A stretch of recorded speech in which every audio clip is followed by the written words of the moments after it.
A paz do Senhor a todos. A paz do Senhor Jesus. Irmãos, hoje a gente continua e termina o livro de Ezequiel a partir do capítulo 42 até o final. Começa o livro de Daniel do 1 ao capítulo 5 e Salmos do 107 ao 110.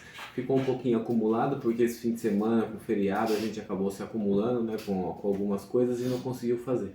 Então, mas leia completo na sua casa, não se permita esquecer de ler todos os capítulos certinho. Amém? Vamos orar?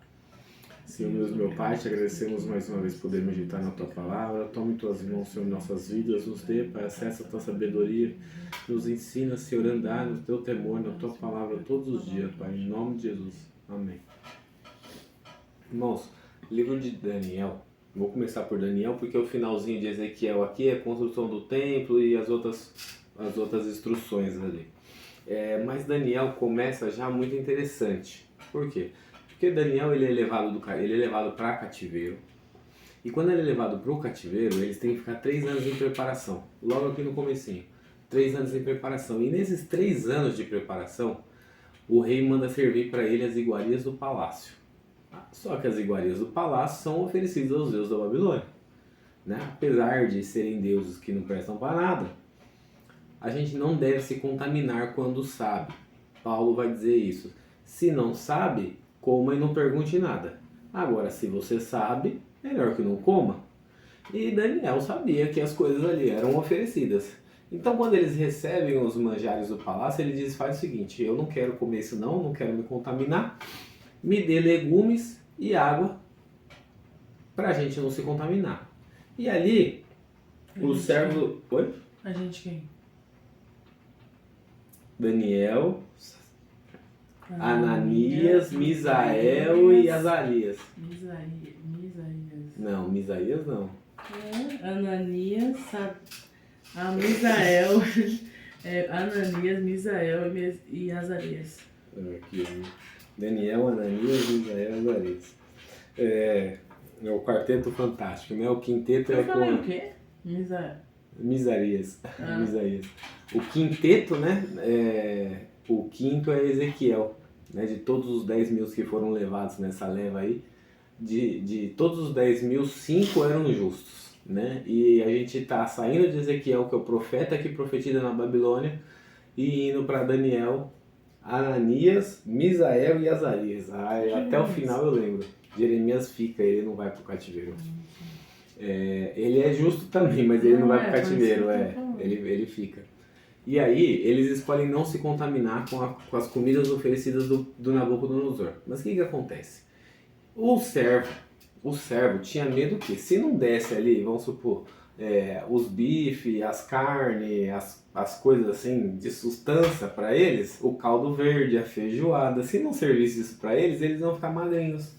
Né? E Daniel, ele faz a prova. Ele pega e fala assim, então faz o seguinte, faz 10 dias de prova comigo e com os meus amigos, dá só legumes e água pra gente, né? Porque ninguém oferece a Deus nenhum os legumes, né? Deus plantou e só nós comemos, porque ninguém oferece para santo nenhum os legumes, só quer oferecer gordura, carne, essas coisas gostosas. E aí, você quer me contrariar com legumes que você gosta, né? Aí eles vão comer os legumes durante 10 dias. Quando o servo do rei volta, ele vai dizer o quê? Ele vai dizer que eles estão com melhor aparência do que os outros. E então eles ficam nesses 3 anos de preparação para se apresentar a Nabucodonosor comendo só isso. É engraçado que Nabucodonosor manda recolher eles e fala que eles vão ficar em preparação durante 3 anos. Porque aí eles são instruídos no idioma da Babilônia, com os sábios da Babilônia, com os magos, os astrólogos, com todas as instruções da Babilônia para colocar o conhecimento deles em cima disso, né? E isso é interessante porque a palavra do começo ao fim, a Bíblia ela não fala que você não vai ter prova, mas ela fala que se você passar na prova com ele, você sai garantido. E é o caso de Daniel.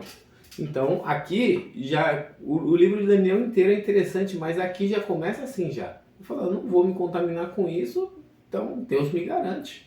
Né? Ele não precisa nem citar Deus aqui. Ele não precisa nem falar assim, tão certo como vive o Senhor, eu vou ficar saudável. Não, ele só escolheu não se contaminar.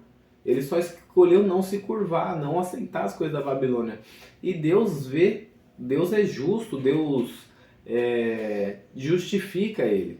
Então mantém ele saudável, porque como diz a palavra, o que está ligado na terra está ligado no céu. Então logo quando ele diz na terra algo que edifica a Deus no céu, Deus cumpre.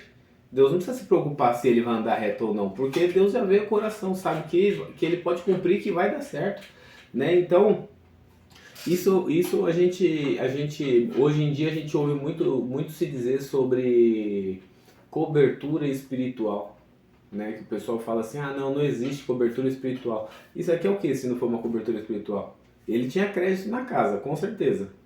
Porque de tanto orar, provavelmente, né, de tanto jejuar, de tanto buscar, mesmo em cativeiro ele não se rendeu e Deus olhou para ele. Falou, poxa, mas ele estava no cativeiro, né? Jeremias já tinha profetizado que se o povo não se convertesse e tal, só que ele estava profetizando para um todo. E Daniel era uma exclusividade no meio daquele povo, né? Ele não é citado no livro de Jeremias, mas ele tá ali quietinho no canto dele, com certeza ele estava adorando, estava fazendo as coisas certas. Só que como, né, a vontade do rei manifesta no povo, não teria o que escolher, não teria o que fazer, ele não podia fugir porque ele tinha que honrar. E a profecia também dizia que quem fugisse ia se lascar. Então, né, ele teve que aceitar o cativeiro. Porém, ele não precisou aceitar o cativeiro do pecado. Ou seja, ele era livre dentro do cativeiro. Né? Ele era livre dentro do cativeiro. Igual Pedro. Pedro era livre dentro da prisão. Mas ele era livre do quê? Do seu cativeiro da alma, do pecado. Né? Ele não tinha sentimento por aquilo. Para ele, tanto faz, tanto fez. O que importava era ele estar com Deus. Né? Tanto que a palavra, quando vai dizer que Pedro ele está preso, ele está na prisão, tinham acabado de matar Tiago, a espada. Isso aí, Pedro está dormindo na prisão, né, cercado por soldados. A igreja está orando e Pedro está dormindo, né? Como quem diz, tipo assim, tô tranquilo, tô com Deus, tô tranquilo. Se eu morrer é lucro, como diz Paulo. Se eu morrer é lucro, se eu viver é lucro também. Já tô lascado, vou fugir do problema, já tô no problema. Essa é a certeza de quem anda com Deus. Às vezes pesa, né? A gente nunca vai saber se na cabeça de Daniel pensou, tipo, poxa, né, fiz nada, tô me lascando. A gente nunca vai saber se na cabeça de Ananias, Misaías e Azarias passou isso, a gente nunca vai saber. Né? Mas a gente vê outros casos, às vezes, por exemplo, Elias confrontou os profetas de Baal, né, com Acabe e Jezabel, confrontou 950 profetas de Baal, venceu fisicamente, né? Mas na sua alma ele ficou ainda dolorido, porque mesmo acontecendo tudo aquilo, ele viu que o rei não se dobrou. E ele ainda sofreu a ameaça de Jezabel, né? Ele sofreu a ameaça de Jezabel, então às vezes, em alguns casos a gente vai ver, outros não. Mas Deus sempre garante. Como aconteceu com Elias mesmo, Deus chegou lá, o anjo chegou na caverna e falou, Elias, você está fazendo o que aí, filho? Vem aqui para fora, vem comer, come isso aqui, ó, que a viagem vai ser longa. Deus não castigou, Deus entende. Mas a gente também não pode se render, a gente também não pode se dobrar. Às vezes reclama, às vezes murmura aqui e ali, mas não pode pecar, não pode dar vazão para o cativeiro do pecado, o cativeiro da alma, né? Que é onde a gente vai ter os nossos sentimentos e é onde pode aprisionar o cristão. Quer falar alguma coisa? Não. Não? Vamos orar? Senhor, meu Pai, te agradecemos mais uma vez por poder meditar na Tua Palavra. Tome em Tuas mãos nossas vidas, Senhor, tenha misericórdia de nós. Nos ajude, Senhor, a ser firme na Tua Palavra de dia e de noite, Senhor, em nome de Jesus, Pai. Amém. Tchau.